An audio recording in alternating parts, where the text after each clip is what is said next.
So రెండు ప్రధానమైన అంశాలు బడ్జెట్తో పాటు సోషల్ మీడియా సైకోల మీద ప్రభుత్వం ఉక్కుపాదం మోపుతున్నట్టు తెలుస్తోంది. అయితే ఒక పార్టీకి చెందినటువంటి వారి మీదే చర్యలు ఉంటాయా, లేకపోతే తర్వాత విడతలో ఎవరైతే మరి గతంలో మిగతా పార్టీలు కూటమి పార్టీలకు సంబంధించినటువంటి వారు చేసినటువంటి పోస్టింగ్ల మీద కూడా విచారణ ఉంటుందా? బ్రహ్మనాయుడు గారు ఎప్పుడు కూడా లా అన్నది అందరికీ సమానంగా ఉంటుందండి. అది భారత రాజ్యాంగం తాలూకా చాలా ముఖ్యమైనటువంటి అంశం. అది ఈక్వాలిటీ బిఫోర్ లా. సోషల్ మీడియాలో వీళ్ళు చేసిన తప్పులు ఏవైతే ఉన్నాయో దాని మీద విచారణ జరిగేటప్పుడు ఏ ఒక్కరు అలాంటి పనులు చేసినా సరే విచారణ ఉంటుంది తప్ప చట్టం ఎప్పుడు ఒకరికి చుట్టం అవదు. గతంలో లాగా గత ప్రభుత్వం చేసిందే అది. ఆ రకంగా అపోహలు పడడానికి వీల్లేదు. సోషల్ మీడియాలో భావ ప్రకటన స్వేచ్ఛ అన్నది రాజ్యాంగం ఇచ్చినటువంటి చాలా గొప్ప అంశం అండి పౌరులకి, దేశ పౌరులకి. దాన్ని దుర్వినియోగం చేశారు గత ప్రభుత్వ హయాంలో. దాని మీద కట్టడి లేదు.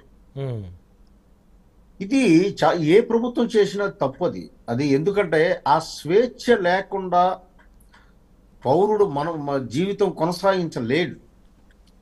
అసలు భారతదేశంలో ప్రజాస్వామ్యం ఇంత విలసిల్లుతుంది 75 సంవత్సరాలు అని అంటే ఆ స్వేచ్ఛే.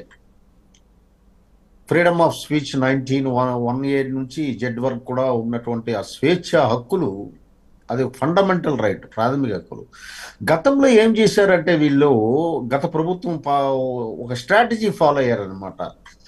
ఏంటి అని అంటే క్యారెక్టర్ అసాసినేషన్ ఈ సోషల్ మీడియా ద్వారా చేసేటట్టయితే అవతల నాయకులకి విల్ పవర్ కానీ కాన్ఫిడెన్స్ లెవెల్ డౌన్ అయిపోయి వీళ్ళందరికీ అదొక పైశాచిక ఆనందం. ప్రజాస్వామ్యంలో ఏంటి అని అంటే ప్రజల చేత మెప్పించబడి ప్రజల చేత ఎన్నిక కాబడినటువంటి ప్రభుత్వం. అలాగే వచ్చింది గత ప్రభుత్వం. అది మర్చిపోయి చేశారు. దానికి మూల్యం చెల్లించుకున్నారు. ఇప్పుడు మనం దాని గురించి వివరాలకు వెళ్ళిన అవసరం లేదు. అవును. అయితే ఇక్కడ శివశంకర్ గారు ఎవరైతే సజ్జల రామకృష్ణారెడ్డి గారి కుమారుడు సజ్జల భార్గవ రెడ్డి గారు ఉన్నారో ఆయన మీద కూడా అనేక ఆరోపణలు వస్తాయి. నిన్న సాక్షాత్తు ప్రెస్ మీట్లో డిఐజీ కోయ ప్రవీణ్ కుమార్ గారు స్పష్టం చేశారు, సజ్జల భార్గవ గారి డైరెక్షన్లో కూడా కొన్ని పోస్టింగ్స్ ఏవైతే తప్పుడు పోస్టింగ్స్ అంటే భాష సక్రమంగా లేనటువంటి పోస్టింగ్స్ ఏవైతే ఉన్నాయో వాటిలో కొన్ని ఆయన డైరెక్షన్లో వచ్చినాయి అని చెప్పేసి కూడా మాట్లాడినట్టు తెలుస్తోంది. అది ఇంకా విచారణలో తేలనుంది. అంటే ఆయన కూడా భవిష్యత్తులో ఆయన్ని కూడా అరెస్ట్ చేసే పరిస్థితి ఏమైనా ఉంటుందా? ఎవరైనా ఎవరు బాధ్యులు ఎవరు చేశారు అదంతా పోలీస్ ఇన్వెస్టిగేషన్ లో తేలియాక బాధ్యులు ఎంతటి వాడినైనా విడిచిపెట్టే సమస్య ఉండదండి. ఎందుకంటే సజ్జల భార్గవ రెడ్డి సోషల్ మీడియా చూశాడు. రెండవది ఒక ఎవిడెన్స్ నా దగ్గరే ఉంది. TV9 నేను డిబేట్కి వెళ్లే ముందు రజనీకాంత్కి ఎవరు వస్తున్నారు జనసేన నుంచి శివశంకర అయితే ఈ క్వశ్చన్లు అడుగు ఈ క్వశ్చన్లు అడిగి నన్ను ఇరికించడానికి ప్లాన్ చేశారు వాళ్ళిద్దరు. డిబేట్ రిలీజ్ అయింది. రజనీకాంత్ ని ఆయన డైరెక్షన్ ఇస్తున్నాడు సజ్జల భార్గవ్ గారు. మీడియా ఉంది. ఆ వీడియో చాలా సర్క్యులేషన్ అయింది. ఇది నా డిబేట్ అయ్యాక వచ్చింది. సో అన్నిట్లో కూడా చొరబడిపోయి అది చేస్తా. That is one of the corroborative evidence. దాన్ని బట్టి మనకు అర్థమవుతుంది ఏంటంటే అతిగా ప్రవర్తించాడు సజ్జల భార్గవ రెడ్డి. తండ్రి అండ చూసుకొని అలాగే ప్రభుత్వం అండ చూసుకుని అనేది మనకు అర్థమవుతుంది. సో గెయినే కాదు, తప్పు చేస్తే పెయిన్ కూడా ఉంటుంది. అంతే కదా సార్. పవర్ ని ఎంజాయ్ చేసేటప్పుడు దుర్వినియోగం చేస్తే శిక్ష కూడా అనుభవించాలి. అందులో ఎవరికి కూడా ముక్తి లేదు, విముక్తి లేదు. సో చిన్న అంటే స్థాయిని బట్టి అంతస్తుని బట్టి ఏం కాదు, మొత్తం తప్పు ఏం లేదు. అంతస్తుని బట్టి రాజ్యాంగం రాయలేదండి, అంతస్తుని బట్టి చట్టాలు రాయలేదు. చట్టాలు ఇప్పుడు అందరికీ సమానమే. సామాన్య పౌరుడికి కూడా చట్ట ఏది వర్తిస్తుందో ఎంత ఉన్నత స్థానంలో ఉన్నది కూడా వర్తిస్తుంది. అంటే ఇక్కడ శివశంకర్ గారు నిన్న ఏదైతే ఇప్పుడు వర్రా రవీంద్రారెడ్డి లాంటి వాళ్ళు ఒక ఇద్దరు ముగ్గురిని డిఐజీ కోయ ప్రవీణ్ కుమార్ గారు ప్రెస్ మీట్ పెట్టినప్పుడు వాళ్ళ వెనక నుంచోబెట్టి వాళ్ళ ముఖాలకి బ్లాక్ క్లాత్ తోటి క్లోజ్ చేసేసి పెట్టారు. అంటే ఆ స్థాయిలో సజ్జల భార్గవ రెడ్డి గారిని పెట్టే అంత పరిస్థితి అంత ధైర్యం పోలీసులు చేయగలుగుతారా అనేది నాది ఒక డౌట్.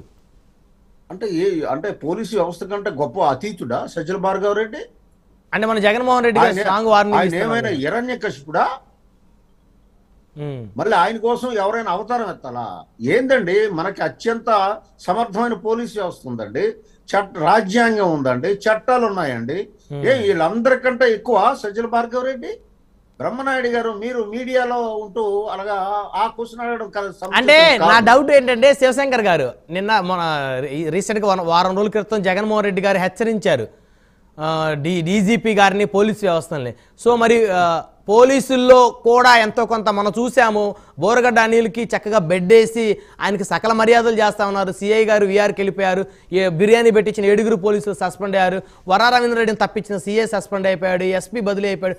ఇవన్నీ చూస్తూ ఉంటే అంటే ఆ స్థాయి వ్యక్తులకే అంత మర్యాదలు, అంత భయభక్తులతో ఉంటే, భార్గవ రెడ్డి అంటే సజ్జల గారు కుమారుడు, సజ్జల గారు అంటే జగన్మోహన్ రెడ్డి గారు కుడిభుజం. అంటే మరి వాళ్ళు కంపేర్ చేసుకుంటారు కదా. జరుగుతున్న పరిస్థితులు, పరిణామాలు చూసి నేను అడుగుతున్నా. ఇప్పుడు ఎవరైతే ఇప్పుడు చాలా మంది ఏమిటి అని అంటే, గత ప్రభుత్వం అంటగాగినంలో ఇంకా వ్యవస్థలో ఉన్నారు బ్రహ్మారెడ్డి గారు. ఒక సడన్ గా ఇది తెలుగు సినిమా కాదు, ఇంటర్వ్యూల వరకు ఒకలాగా ఉండి ఇంటర్వ్యూల తర్వాత మారిపోవడానికి, ఇది పాలనా వ్యవస్థ. పాలనా వ్యవస్థలో ఏంటంటే గ్రాడ్యువల్ గా రిఫార్మ్ అవుతుంది. ఇంకా కూడా వాసనలు ఉన్నోళ్ళు ఎవరైతే మీరు అన్నట్టు ఇందాక చెప్పినట్టు చేశారో వాళ్ళు అనుభవించారు కదా, పనిష్మెంట్ అనుభవించారు. సో దాన్ని ఒక కొలిక్ వచ్చింది. ఎందుకంటే దాని మీదే కదా పవన్ కళ్యాణ్ గారు తీవ్రంగా స్పందించారు. ఇంకా వారసత్వ ఇది వదలలేదని చెప్పేసి ఆయన తీవ్రంగా స్పందించడం, తదనంతర పరిణామాలు ఏం జరిగాయి, సస్పెండ్ అయ్యారు, వీఆర్లకు వెళ్ళారు, ఇవన్నీ స్పీడ్ అందుకుంది, వ్యవస్థలో స్పీడ్ పెరిగింది, స్పీడ్ అందుకుంది, అన్ని సెటరేట్ అవుతాయి. సెటరేట్ దీనికి ఎవరు అతీతులు కాదు, ఎవరు తప్పు చేసినా శిక్ష అనుభవించవలసింది. రైట్. ఇకపోతే సూపర్ 6 హామీలకు సంబంధించినటువంటి కేటాయింపులు బడ్జెట్లో జరగలేదు అనేటువంటి ఇది వైఎస్ఆర్ కాంగ్రెస్ పార్టీ నుంచి బలంగా నిన్నటి నుంచి వినపడుతున్న వాయిస్. అంటే బడ్జెట్ అంటే ఆదాయము, వ్యయము, అది చిట్టా, అది financial statement of income and expenditure budget అంటే. సో ఈ బడ్జెట్ అయితే అద్భుతంగా ఇంట్రడ్యూస్ చేశారండి. ఎట్లాగో అనంటే సమతుల్యత పాటించారు. సమతుల్యత ఉదాహరణకి బ్రహ్మారెడ్డి గారు అగ్రికల్చర్కి, రైతులకి ఆదుకోవడానికి సుమారు 46,000 crores అలాట్మెంట్ జరిగింది. సంక్షేమానికి 36,000 crores సుమారుగా అలాట్మెంట్ జరిగింది. అలాగే అభివృద్ధికి, వేరియస్ అభివృద్ధి పనులు, రోడ్స్ అండ్ బిల్డింగ్స్ కానీ, లేదు అంటే అమరావతి యాక్టివిటీకి కానీ, మిగతా ఏవైతే డెవలప్మెంటల్ యాక్టివిటీస్ ఏవైతే ఉన్నాయో, అంటే దీని అర్థం ఏంటంటే వ్యవసాయము, సంక్షేమము, అభివృద్ధి, అలాగే ఆరోగ్య రంగానికి, ప్రతి రంగాన్ని ఇక్కడ కన్సిడర్ చేసి చాలా జాగ్రత్తగా ఏ రంగానికి కూడా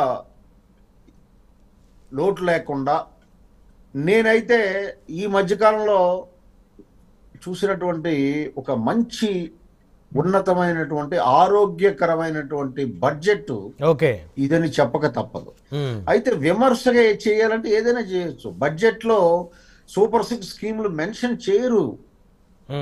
మీకు సంక్షేమ రంగానికి హెడ్, ప్రిన్సిపల్ హెడ్, అది ఆ ప్రిన్సిపల్ హెడ్ నుంచి అవి వెళ్తుంటాయి. అది అర్థం కాక ప్రజల్ని తప్పుతో పట్టించడానికి ఆ రకంగా మాట్లాడతారు ప్రతిపక్షాలు. దాన్ని పెద్దగా పట్టించుకోవాల్సిన అవసరం లేదు. ఇది మంచి ప్రోగ్రెసివ్ బడ్జెట్ అండి, అభివృద్ధి పదంలో నడిపించే బడ్జెట్.